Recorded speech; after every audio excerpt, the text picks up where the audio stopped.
ગર્વથી ગુજરાતી।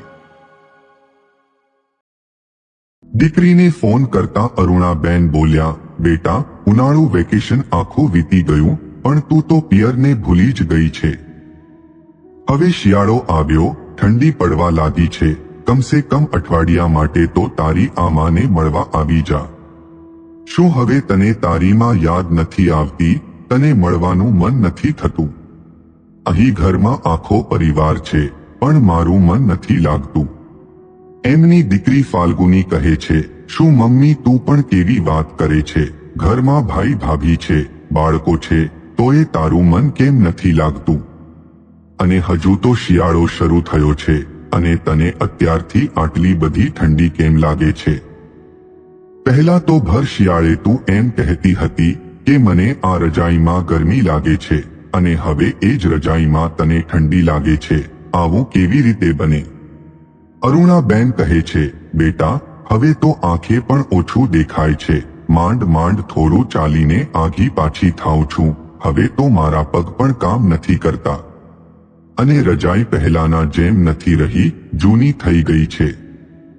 મેં જ્યારે વહુને રજાઈ વિશે કહ્યું તો એણે મને જવાબ આપ્યો કે રજાઈ તો બરાબર જ છે, પણ તમારું શરીર ઘડપણમાં પ્રવેશ કરી ચૂક્યું છે, એટલે તમને વધારે ઠંડી લાગે છે। હવે તો હું ભગવાન જોડે એટલી જ પ્રાર્થના કરું છું કે મને આ ઠંડી ઉઠાવી લે। હવે તો ઠંડી ગરમી કશું જ સહન નથી થતું, ખાલી ખોટું વહુ દીકરા પર બોજ બની બેઠી છું। ફાલ્ગુની બોલી, મમ્મી, આવી વાતો શું કામ કરે છે? ભાભીના મમ્મીને જોતો તારા કરતા પણ વધારે ઘરડા છે, તો એ કેટલા આરામથી રહે છે? અરુણાબેન બોલ્યા, હા, કારણ કે એમને મારા જેમ દવાઓ પર નથી રહેવું પડતું, અને એમની દીકરી 2-3 મહિને એકાદ વાર તો એમને મળવા આવી જાય છે, પણ તને તો તારી માને મળવાની ફુરસદ નથી। તું તો વર્ષે એકવાર પણ તારા પિયર તારી માને મળવા નથી આવતી। ફાલ્ગુની હસવા લાગી અને બોલી, મમ્મી, તું તો નાના બાળકોની જેમ કરી રહી છો, જેમ હું મારા બાળપણમાં બહાના બનાવીને મારી વાત મનાવવા માટે જીદ કરતી હતી। અરુણાબેન બોલ્યા, દરેક મા બાપ ઘડપણમાં પ્રવેશ્યા બાદ એમના જ બાળકોના બાળકો જેવા બની જાય છે। હવે તું મને જવાબ આપ, શું તું તારી આ માની આ જીદ પૂરી કરીશ? શું તું થોડા દિવસ માટે તારી માને મળવા આવીશ? ફાલ્ગુની એ સમયે તો મમ્મીને હા પાડી દે છે, ત્યારબાદ એના પતિ ભાવેશને એ વિશે વાત કરે છે। ફાલ્ગુનીની વાત સાંભળી ભાવેશ હસવા લાગે છે અને કહે છે, હા તો જતી આવ તારા પિયર, અઠવાડિયામાં શું ખાટું મોડું થઈ જવાનું છે, હું અહીં બધું સંભાળી લઈશ। ફાલ્ગુની કહે છે, તમને તો મારા ભાભીના સ્વભાવ વિશે ખબર છે, એ મારી મમ્મીના ખાવા પીવા પર ધ્યાન નથી આપતી, તો મારા બાળકો પર શું ધ્યાન આપશે? ભાવેશ કહે છે કે તારે બાળકોને સાથે લઈ જવાની કોઈ જરૂર નથી, તું અઠવાડિયા માટે બાળકોને અહીં મૂકીને જા, એ તો હું મમ્મીને ફોન કરીને બોલાવી લઈશ, એ બાળકો અને ઘરનું બધું ધ્યાન રાખી લેશે। તું શાંતિથી તારા મમ્મીને મળી આવ, હવે એમની ઉંમર પણ થઈ ચૂકી છે, જીવનના છેલ્લા પડાવમાં આવી ચૂક્યા છે, શું ખબર આજે છે ને કાલે ન પણ હોય, એટલે તું એમની તને મળવાની ઈચ્છા પૂરી કરી દે। પતિની વાત યોગ્ય લાગતા ફાલ્ગુની થોડા દિવસો બાદ એના પિયર જવા રવાના થઈ જાય છે। ફાલ્ગુનીના મમ્મી અરુણાબેન એક શિક્ષિકા તરીકે નોકરી કરતા હતા। એમની નોકરી પૂરી થયા બાદ ઘણી બીમારીઓથી એ ઘેરાઈ ચૂક્યા હતા। દીકરાના લગ્ન થયા બાદ ઘરની બધી જવાબદારી એમણે વહુને સોંપી દીધી। વહુ ઘરની જવાબદારી સંભાળવાની વાત તો દૂર, એણે ઘરના સંબંધોમાં પણ તિરાડ પાડી દીધી। ના એને એની નણંદ સાથે બનતું હતું કે ના એની સાસુ જોડે। છતાં દીકરાના પ્રેમના મોહમાં અરુણાબેન દીકરાને છોડીને ક્યાંય પણ જવા નહોતા માંગતા।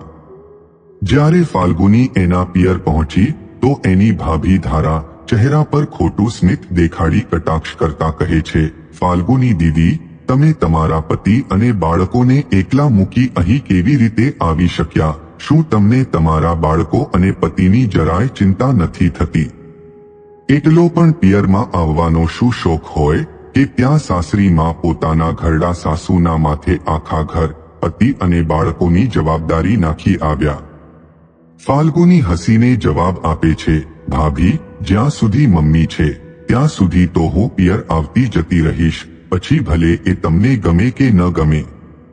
અને રહી વાત મારા પતિ, બાળકો અને મારા સાસુની, તો એમનું ધ્યાન હું સારી રીતે જ રાખું છું. હું મારા સાસુના ખાવા પીવામાં બરાબર ધ્યાન આપું છું, જેથી આજે એટલી ઉંમરે પણ એમનું સ્વાસ્થ્ય સારું છે, અને એટલે જ તો હું એમને આખા ઘરની જવાબદારી સોંપી અહીં આવી શકી છું. ધારા મોઢું મચકોડતા બોલી, તમારા જોડે દરેક વાતનો જવાબ હોય છે, ક્યારે પાછા નથી પડતા. તમે બેસો, હું ચા બનાવી લાવું છું. સાંજે ભાઈ આવ્યો તો ફાલ્ગુનીને જોઈને ઘણો ખુશ થાય છે. ઘણા દિવસ બાદ ઘરમાં ખુશીનું વાતાવરણ હતું. બધા એક સાથે બેસીને વાતો કરી રહ્યા હતા, અને આ દ્રશ્ય જોઈને અરુણાબેનને ઘણી ખુશી થાય છે. એમની આંખોમાં ખુશીના આંસુ સરી પડે છે.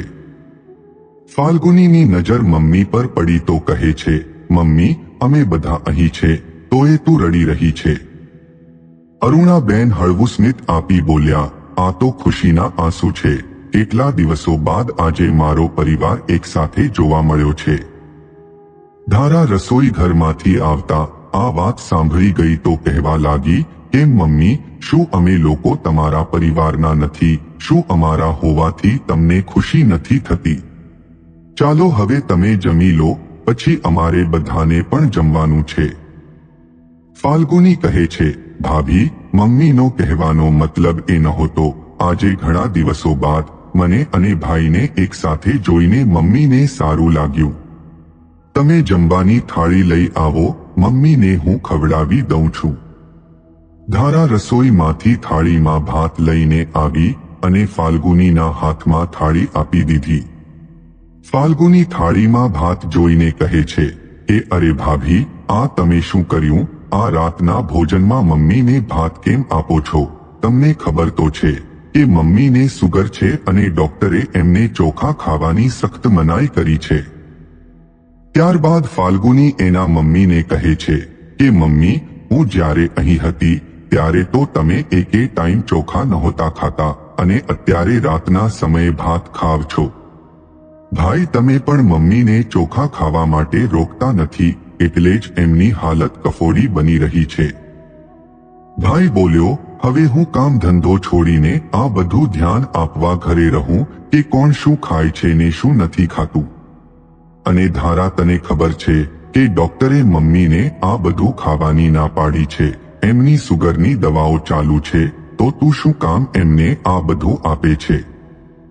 ધારા બોલી, 2 દિવસ પહેલા જ્યારે હું દાળ ભાત ખાઈ રહી હતી ત્યારે મમ્મી મારા સામે લાલચની નજરથી જોઈ રહ્યા હતા, તો મને થયું કે એમને પણ ખાવાનું મન થતું હશે, તો મેં એમને ભાત આપી દીધા.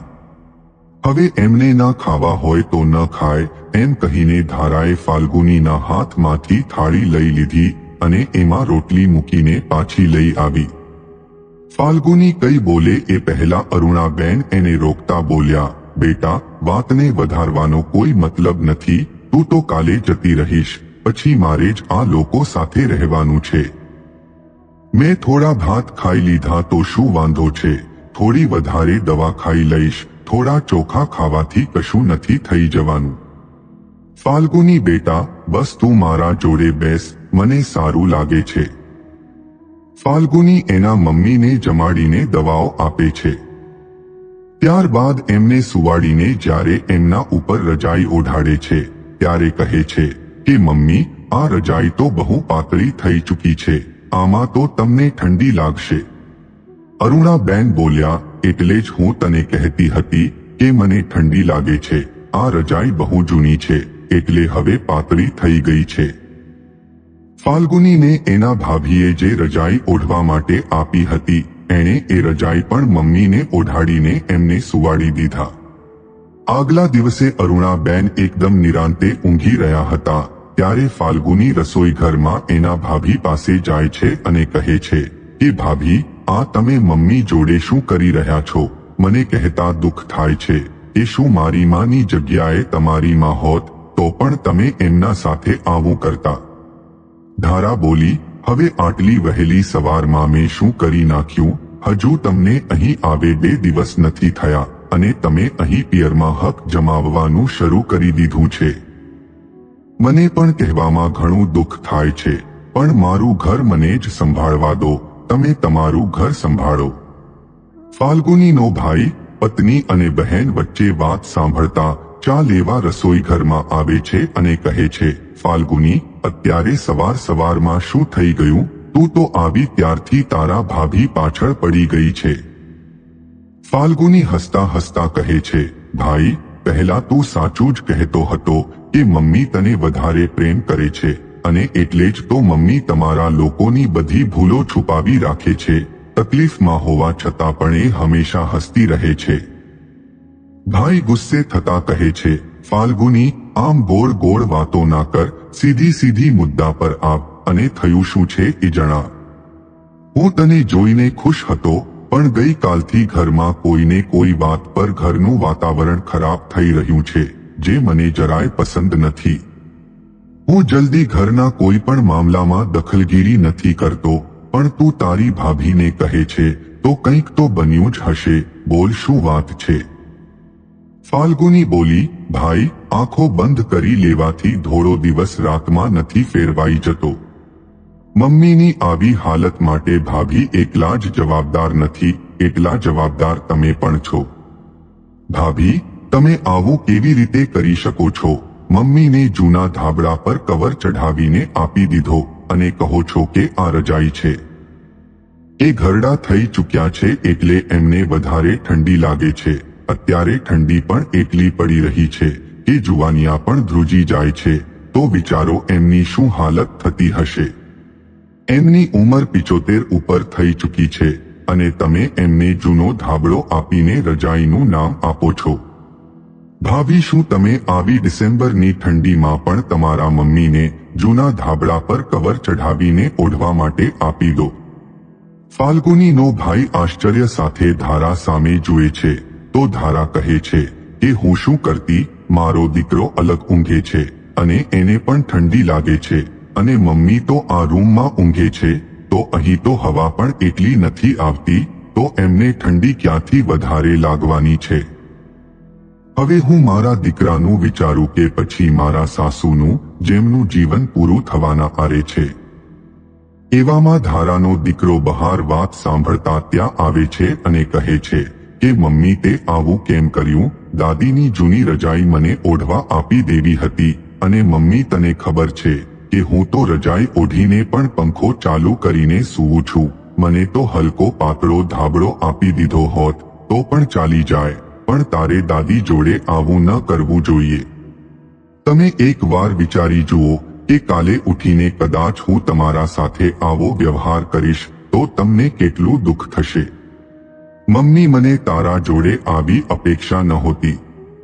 એટલું કહીને ધારાનો દીકરો ત્યાંથી ચાલ્યો ગયો. દીકરાની વાત ધારાના હૃદયને સ્પર્શી ગઈ અને એ વિચારમગ્ન થઈ ગઈ. ત્યારબાદ 2 દિવસ સુધી એ ખૂબ જ ઓછું બોલતી અને બસ પોતાનું કામ કર્યા કરતી. ફાલ્ગુની એના ભત્રીજાને સમજાવે છે અને એના મમ્મી સાથે એવી રીતે વાત કરવા માટે માફી માંગવા પણ કહે છે. થોડા દિવસ બાદ જ્યારે ફાલ્ગુની પોતાના સાસરે પાછી જાય છે ત્યારે જતા જતા એના ભાભીને કહે છે કે ભાભી, મારા પાસે તમને કહેવા માટે કશું બાકી નથી રહ્યું. તમારા દીકરાએ તમારા બધા પ્રશ્નોના જવાબ આપી દીધા છે, કારણ કે તમે સાંભળ્યું જ હશે કે જેવું વાવો તેવું લણો. હું મમ્મીને મારા સાથે લઈ જવા માંગુ છું, પણ એ મારી જોડે આવવા તૈયાર નથી, કેમ કે એમનું મન, એમની આત્મા એમના દીકરા, પૌત્ર અને વહુ સાથે જોડાયેલ છે. આ વાત તમે જેટલી વહેલી તકે સમજી લેશો, આગળ જતા તમને જ ઓછી તકલીફ થશે. ભાભી, તમે સાચું કીધું હતું કે તમે અહીં પિયર કરતા તમારા ઘરનું ધ્યાન રાખો અને હું તો ચાલી મારા ઘરનું ધ્યાન રાખવા, જવાબદારી નિભાવવા. આશા છે કે તમે પણ તમારા ઘરની જવાબદારી પૂરી ઈમાનદારીથી નિભાવશો. આટલું કહીને ફાલ્ગુની એના સાસરે જવા નીકળી ગઈ. ધારાને પણ એની કરેલી ભૂલો પર પસ્તાવો થાય છે.